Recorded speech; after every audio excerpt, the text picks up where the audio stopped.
Hermanos, qué gusto estar con ustedes. Me da muchísimo gusto volver a estar acá. Ya había pasado un tiempecito que no los veía y ya los extrañaba. Así que qué gusto de verdad que podamos volver a compartir un momento, poder volver a vernos, poder volver a platicar. Y antes de poder comenzar, yo quiero decirles como que nuestras máximas de la Iglesia del Pacto, para que comprendamos que en esta iglesia no pretendemos que todos piensen igual.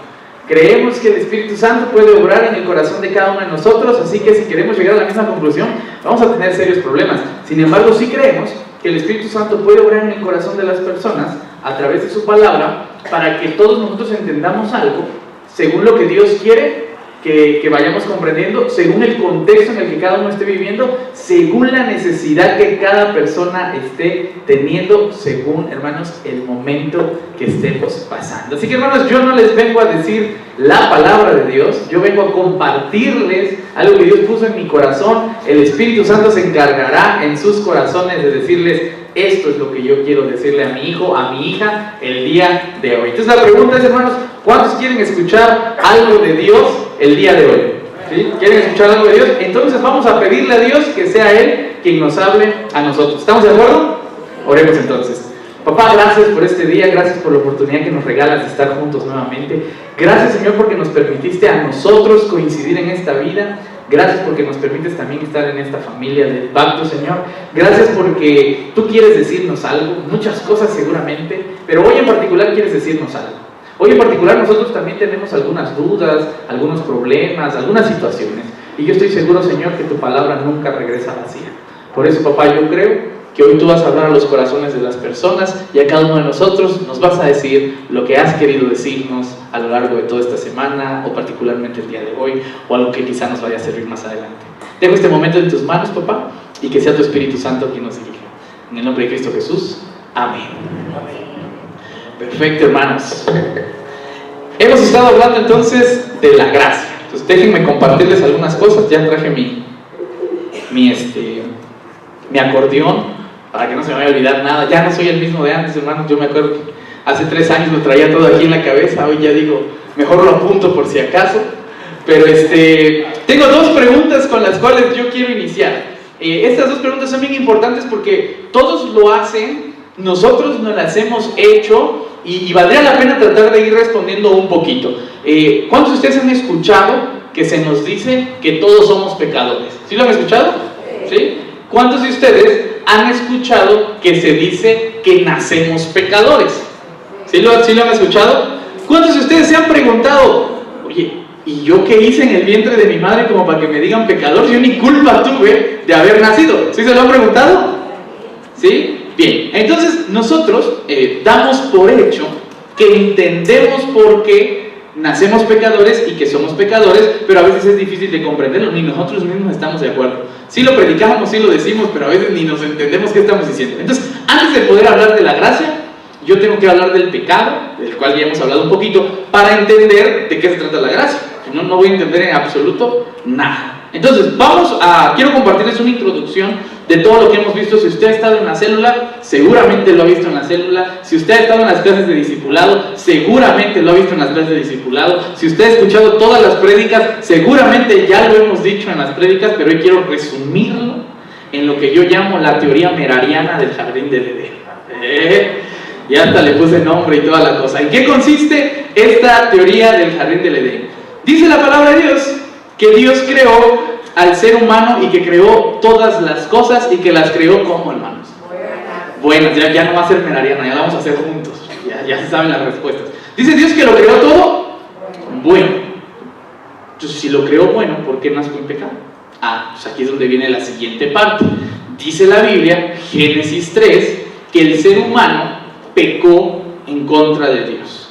¿Cuál fue la consecuencia de que el ser humano haya pecado en contra de Dios? La separación de Dios y el ser humano. Muy bien, ¿qué más? ¿Quién dice yo? Hay desobediencia, por supuesto. ¿Perdón, Lu? Salió del jardín del Edén. Muy bien. Ya no todas las cosas son buenas. Eran buenas, ya no son buenas. Perfecto. Todo esto es la consecuencia del pecado. Hay consecuencias al momento de pecar, y eso es lo que tenemos que entender. Cuando Dios está hablando del jardín del Edén, teológicamente estamos entendiendo que el jardín del Edén no es necesariamente un lugar. Si usted un día se quiere ir de vacaciones, quiere comprar un ticket al jardín del Edén, yo le reto a que vaya a su aerolínea favorita o a despegar.com y que busque el destino al jardín del Edén y no lo va a encontrar. No está. De hecho, los seres humanos llevamos años tratando de encontrar ese lugar y no existe. No aparece. ¿Por qué no está ese lugar? Bueno, y es que muy probablemente cuando se está hablando del jardín del Edén, no se estaba hablando de un lugar, se estaba hablando de un estado de la creación, en donde la creación era buena. Por eso yo me atrevería a decir que todo lugar en donde la creación sea bueno, hay un jardín del Edén. Pero todo lugar en donde lo que está pasando es malo, porque ya no puede ser bueno si hay pecado, entonces quiere decir que estamos fuera del jardín del Edén. Así es como hay que empezar esta analogía para entender que hay los que están dentro del jardín del Edén, podemos decir que son buenos, todo es bueno. Los que están fuera del jardín del Edén, pues todos son malos, hay pecado, hay mentira, hay corrupción, hay todo lo que a ustedes se les ocurra. Están los dos lugares. El ser humano, después del pecado, ¿en dónde está? Está fuera del jardín del Edén. Ya no está dentro del jardín del Edén. Ya está fuera del jardín del Edén. Ahora, hermanos, ¿alguien de ustedes ha tenido el privilegio, no sé si sea privilegio, la circunstancia de tener un hijo o una hija fuera del país? ¿Sí? ¿Sí lo han tenido? Bueno, yo no sé, yo espero que eso no haya sucedido, pero desde mi perspectiva y mi experiencia, yo no he visto que si el papá y la mamá es mexicano y mexicana y va a tener a su hijo o a su hija en los Estados Unidos, cuando salga del vientre de su madre desaparece, se desintegra y aparece en el IMSS en una incubadora. Eso no sucede, ¿no? Si yo estoy teniendo a mi hijo o a mi hija en un lugar, es ahí donde ese pequeño o esa pequeña va a nacer, no va a aparecer en el otro lado. Va a llevar algo de nosotros, el apellido, quizás hasta la nacionalidad, pero apareció ahí conmigo, ahí en donde yo estaba. Y ese niño, esa niña va a aprender de donde está, porque tampoco he visto, a menos que ustedes me digan algo contrario, yo estoy dispuesto al diálogo, pero yo no he visto que de repente los papás mexicanos que solo hablan español, y a veces con dificultad, digan, de repente salga el niño hablando chino mandarín, o de repente el niño salga hablando hebreo, griego, inglés. No, el niño, ¿por qué aprende a hablar español? La niña, ¿por qué aprende a hablar español? Porque le enseñamos a hablar. ¿Sabe por qué? Porque nació aquí al lado de nosotros, apareció donde nosotros estábamos. No va a pasar algo diferente, va a ser como nosotros. Eso es bien interesante para entender ahora la respuesta del por qué todos decimos que nacemos en pecado. Porque, hermanos, nosotros nacimos fuera del jardín del Edén. Nadie de ustedes nació adentro del jardín del Edén ya. Ya nos tocó nacer afuera. Y adivinen qué, aprendimos a vivir como se vive afuera. Aprendimos a mentir, aprendimos a dañarnos, aprendimos a ser egoístas, aprendimos a ser violentos, aprendimos muchas cosas. ¿Saben por qué? Porque nacimos fuera del jardín del Edén. Hermanos, si alguien les habla y una vez les dice, hermanos, todos nacemos pecadores, usted dígale, sí, ya sé por qué. No es mágico el asunto, hay una razón del por qué decimos que nacemos pecadores. ¿Hasta aquí estamos de acuerdo? Y entonces Dios, cuando nos ve ya fuera del jardín del Edén, pues empieza el proyecto de Dios, de cómo le va a hacer Dios para hacer que la gente que estaba fuera del jardín del Edén regrese a vivir al jardín del Edén, vuelva a ser bueno. Ese es el proyecto de Dios. Dios quiere que todos seamos salvos. ¿Qué quiere decir ser salvos? Que dejemos de vivir fuera del jardín del Edén para volver a vivir en el jardín que al principio había creado, en donde todo era bueno. Así que, hermanos, cada vez que usted está en pro, está a favor de que las cosas sean buenas, usted está dentro del plan de Dios. Cada vez que usted aporta para que las cosas sigan malas, está en contra de la voluntad de Dios. Entonces, en asuntos generales, así nos podemos dividir. Y entonces la gran pregunta es, bueno, pastor, ¿y cómo le hago yo para entrar al jardín del Edén? Suena bonito estar allá adentro, pero ¿cómo le hacemos? Y entonces es donde viene la propuesta de Dios para decirnos cómo podemos entrar al jardín del Edén. ¿Les gustaría saber o no les gustaría saber? Capaz que alguien de ustedes ya está adentro, ¿ah? Capaz que les vendieron un boleto falso y en lugar de ir al jardín del Edén los llevaron a algo parecido al jardín del Edén, ¿no? A la selva chiapaneca. Dice la palabra de Dios en Efesios 2, y es donde tenemos que empezar a estudiar ya esta parte. Dice en Efesios 2, voy a leer primero los versículos del 1 al 3, comentamos algo. Sigo leyendo otros versículos, comentamos algo, leo otros versículos, comentamos el final. Efesios 2, 1 dice: y Él les dio a ustedes vida cuando estaban todavía muertos en sus delitos y pecados. Claro, porque si me hubiera dado vida cuando ya tengo vida, pues no tenía sentido, ¿verdad? Me va a dar vida cuando estaba yo todavía muerto. Estos delitos y pecados, escuchen bien, en los cuales ustedes anduvieron en otro tiempo, siguiendo la corriente de este mundo, conforme al príncipe de la potestad del aire, el espíritu que ahora opera en los hijos de desobediencia, entre los cuales también nosotros vivimos en otro tiempo, en los deseos de nuestra carne, haciendo la voluntad de la carne y de los pensamientos, y éramos por naturaleza hijos de ira, lo mismo que los demás. Aquí empieza lo interesante. Pablo está tratando de explicarle a una iglesia que ha perdido el sentido de las cosas. La iglesia de Éfeso ya es una iglesia que existe, es una iglesia que está grandota, ya es una iglesia que va muy bien. ¿Por qué le va a tener que recordar Pablo cosas a esa iglesia? Porque se les había olvidado. Porque empezaron a hacer cosas que ya no tenían el sentido con el cual habían comenzado. Y entonces Pablo les tiene que recordar lo más elemental. Así que si ustedes me permiten, voy a tratar de que así como Pablo, recordar lo más elemental de la iglesia. No vaya a ser que en el camino también nos vayamos a equivocar. La posibilidad, hermanos, existe. La posibilidad, claro que existe. ¿Qué hay que recordar en eso? Bueno, punto número 1. Dios ya le había dado vida al ser humano.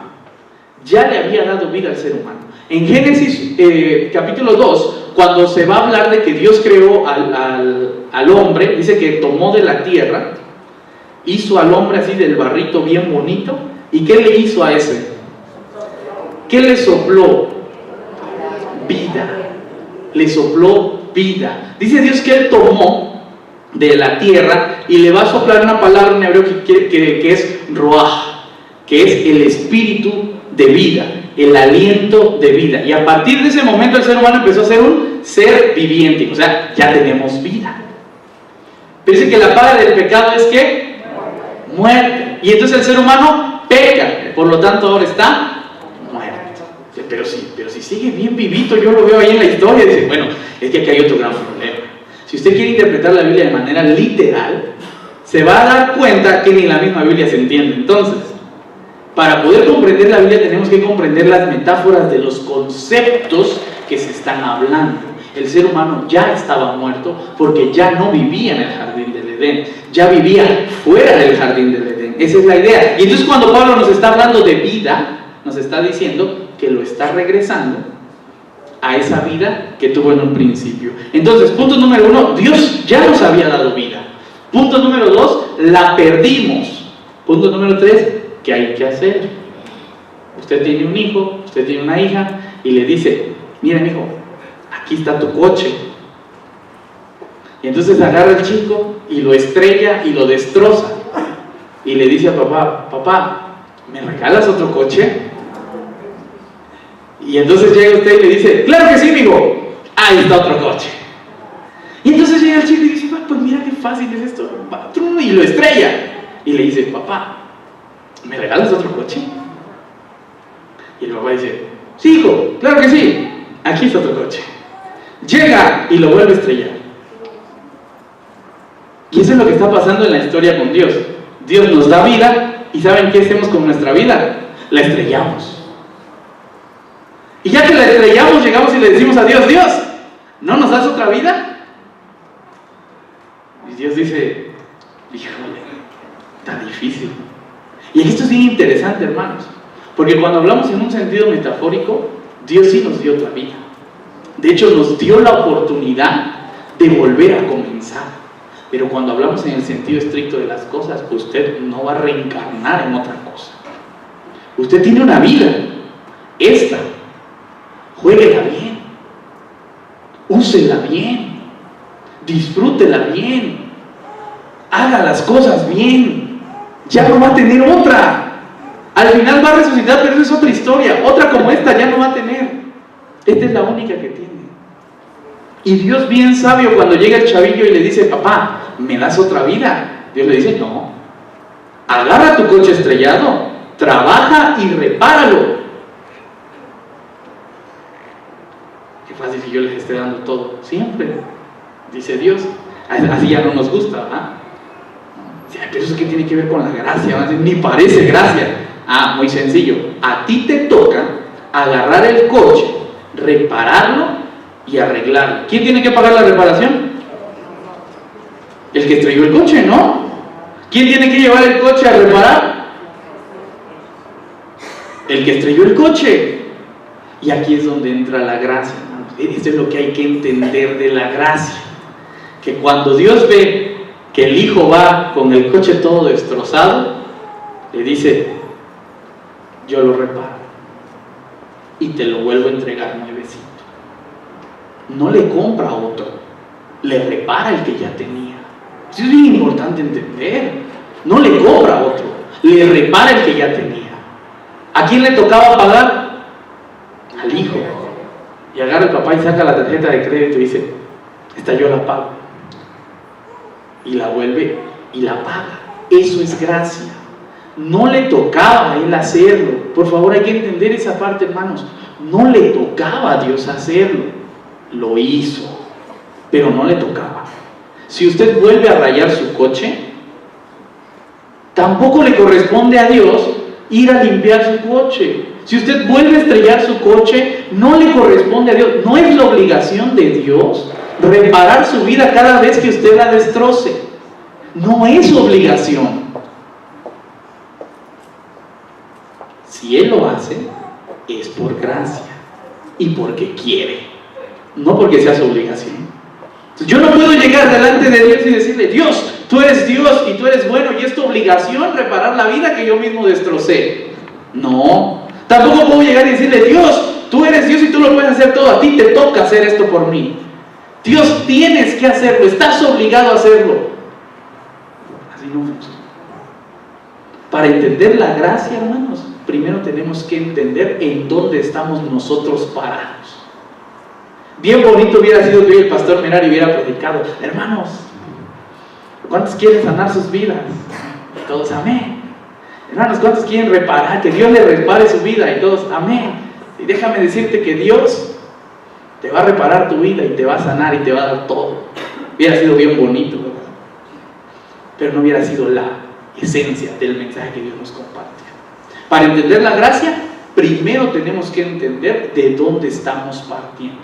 Y estamos partiendo de la idea que yo destruí lo que ya me habían dado y que Dios no tiene la mínima obligación de reparar algo que yo destrocé. ¿Hasta aquí vamos bien?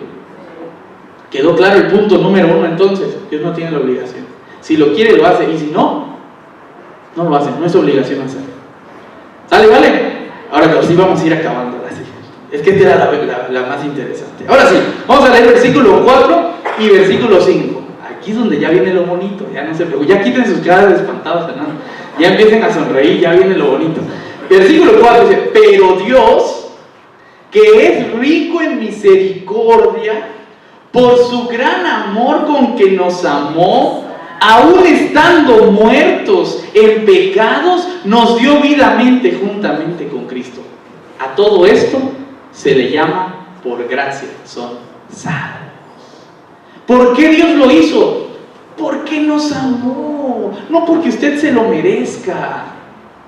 No se lo merece, no me lo merezco, porque Él nos amó, porque Él es rico. ¿En qué palabra, hermanos? Misericordia. misericordia. Él es rico en misericordia y por misericordia está haciendo lo que hace. Repito, no porque lo merezcamos. Esto es bien importante. Ahora, esta misericordia va a tener todo un sentido porque estábamos hablando también de que estamos en el mes de la Reforma. ¿Sí? Y entonces, al estar en el mes de la Reforma, yo quiero compartirles así un speech chiquitito de la Reforma para que entendamos el sentido de la Reforma. El Antiguo Testamento, antes de Jesús, todo se basaba en la ley. La ley era el punto por el cual las cosas se medían. Así funcionaba la cosmovisión de ese tiempo. Si está en la ley, solo hay dos formas: o lo cumples o no lo cumples. Después del Antiguo Testamento inició la Iglesia Católico Romana, que va a tener toda la idea de esta sistematización, pensar en que hay una ley, hay una verdad y que la vida solamente se trata de que o la cumples o no la cumples. Siguen viviendo bajo un concepto de ley y la Iglesia Católica Romana va a empezar incluso a ponerle precio a la salvación. Si usted quiere ser salvo, hermano, decían los judíos, cumpla la ley. Si usted quiere ser salvo, decían los romanos, pague sus indulgencias a Dios. Si, hermanos, un día a mí, Pastor Merari, usted me ve predicar y yo le digo, hermano, si usted quiere ser salvo, cumpla la ley, por favor, llegue y dígame, ¿qué judío te has vuelto? Díganmelo, por favor. Si un día usted me ve predicando y yo le digo, hermano, si usted quiere ser salvo, ofrende, pague para su salvación, llegue y dígame, hermano, ¿qué romano te has vuelto? Díganmelo, por favor, hermano, salven mi alma si un día me equivoco. Pero cuando llega la Reforma tiene una idea diferente, porque justamente es lo que Martín Lutero se va a encontrar. Martín Lutero dice, bueno, es que si se tratara de cumplir la ley, yo nunca sería salvo, porque no la puedo cumplir. Y es que si se tratara de pagar dinero, los mexicanos no seríamos salvos. No nos alcanzaría ni para pagar el impuesto del pecado que ya llevamos. Y entonces Martín Lutero va a encontrar en Pablo y en Jesús un mensaje de gracia. Dice, pero es que la salvación no se trata de lo que haces o dejes de hacer, no se trata de lo que puedas o no pagar. El mensaje se trata de gracia y de misericordia. Hermanos, se abren las puertas y el que quiere entrar, que entre. Pastor, pero es que esa persona cometió suicidio, esa persona asesinó, esa persona es homosexual, esa persona robó, esa persona mintió, esa persona cometió adulterio. ¿Y? Que entre.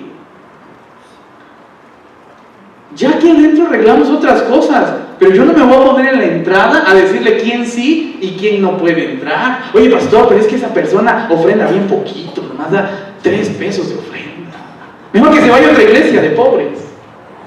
Pero ese hermano, ese ofrenda como 10,000 pesos al mes, ese sí lo queremos para que ofrende chido. ¿Y? Pues resulta que yo pongo las reglas del juego para ver quién entra y quién no. Claro que no, hermanos. El reino de Dios tiene las puertas abiertas para todos. Yo fui a la Juárez a predicar, decía, hermano, lo invito a la iglesia del Pacto. ¿Saben qué me decían? No, allí es puro rico. Y si supiera, hermano, con qué trabajo pagamos la luz ya. Hermanos, las puertas están abiertas para todos. Si usted le cierra la puerta a alguien, yo me voy a encargar de sacarlo a usted de ahí. Porque las puertas están abiertas para todos. Lo que tratemos adentro se trata adentro, pero cuando hablemos de las puertas están abiertas para todos. ¿Saben por qué? Porque es por gracia y por misericordia. Yo no voy a ver a una persona pecadora con rencor, con odio, con la espada listo para volarle la cabeza y decir, ahora si el que entre acá me lo reviento.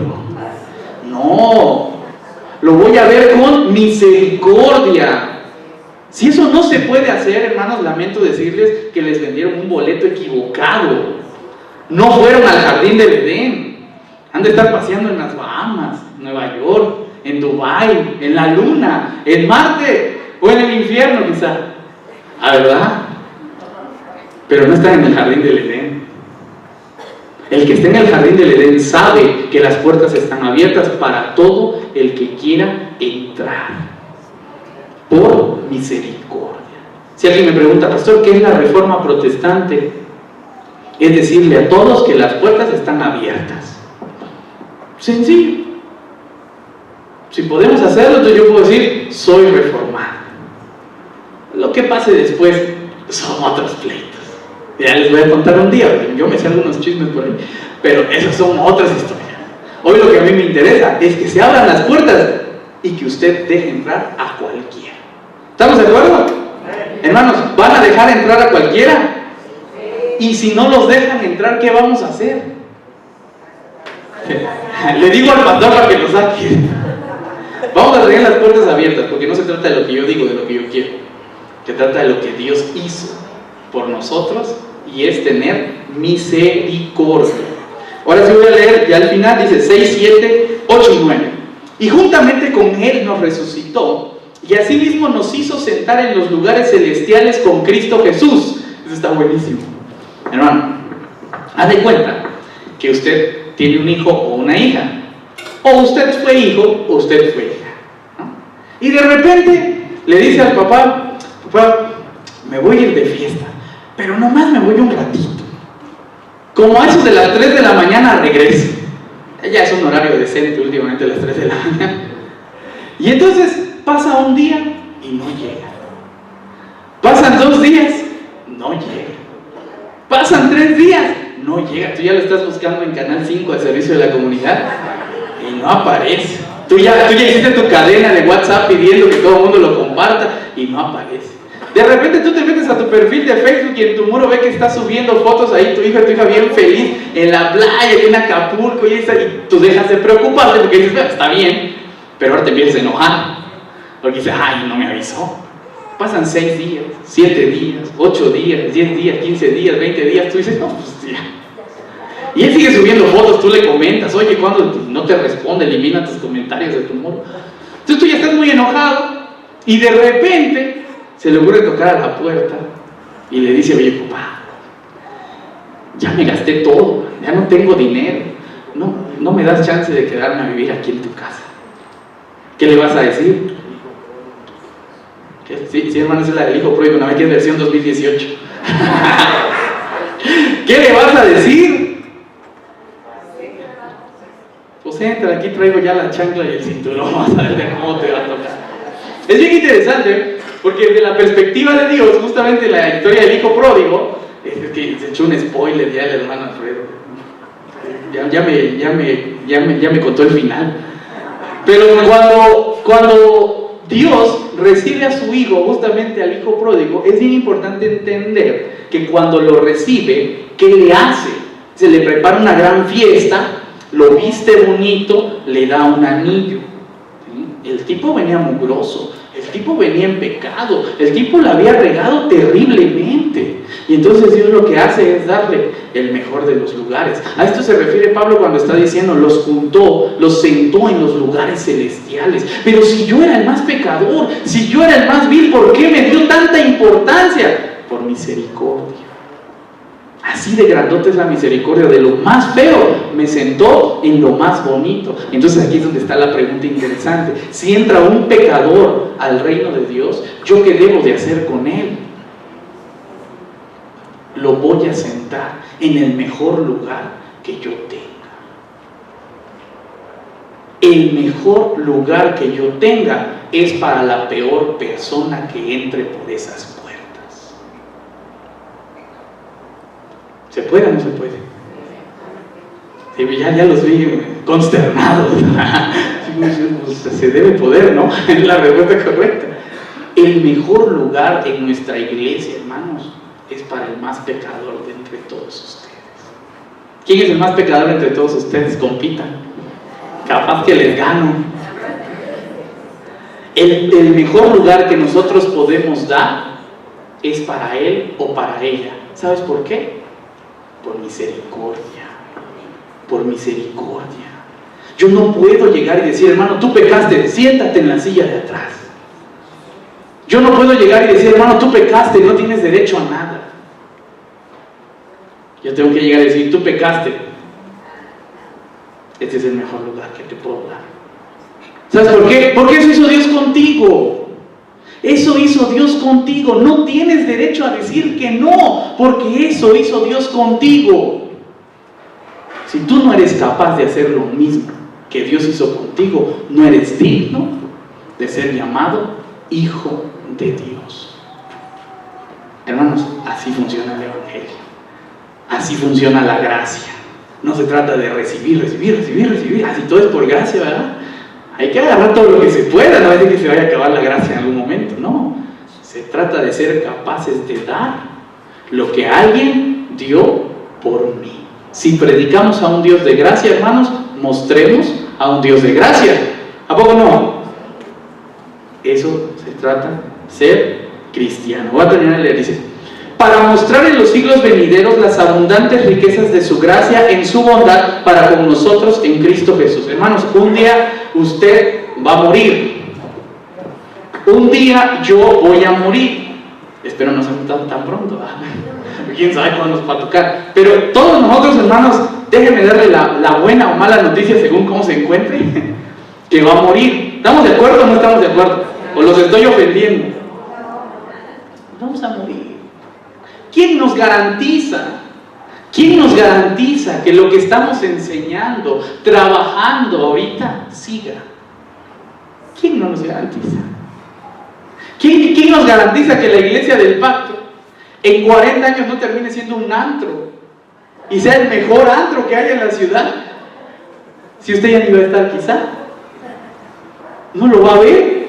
¿Quién nos garantiza que dentro de 300 años aquí se haga un monumento bien grande al peje para que les duela? ¿Quién les garantiza que eso no suceda? No pueden garantizarlo porque no van a estar. Sin embargo, Dios dice algo: les gustaría que el mensaje de misericordia que ustedes recibieron siga después de que ustedes murieron. ¿Les gustaría que ese mensaje se siga predicando? ¿Sí? Sean misericordiosos.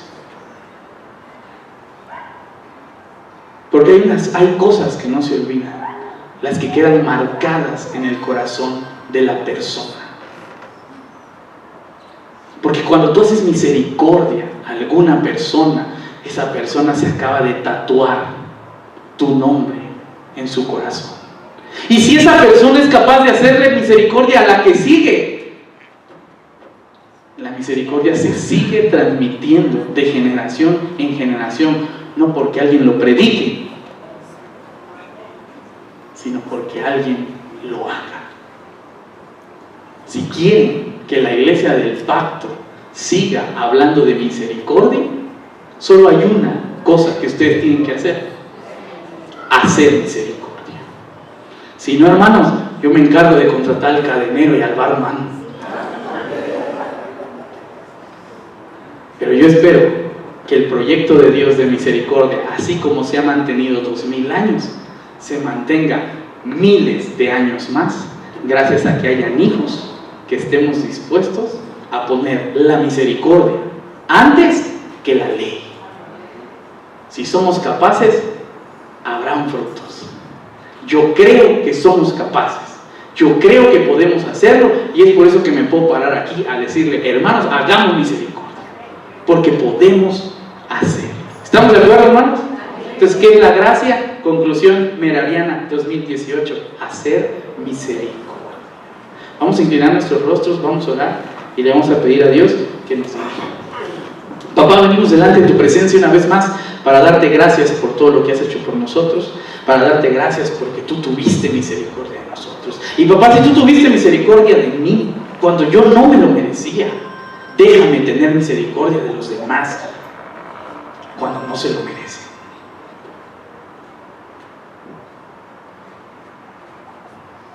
Porque eso es el Evangelio, Señor. Amar y darlo todo por alguien que no lo merece. Si tú fuiste capaz de hacerlo conmigo, yo soy capaz de hacerlo por el otro. Dirígenos y guárdanos, Señor, y que tu mensaje quede grabado en el corazón de las personas. En el nombre de Jesús y bajo la dirección de tu Espíritu Santo.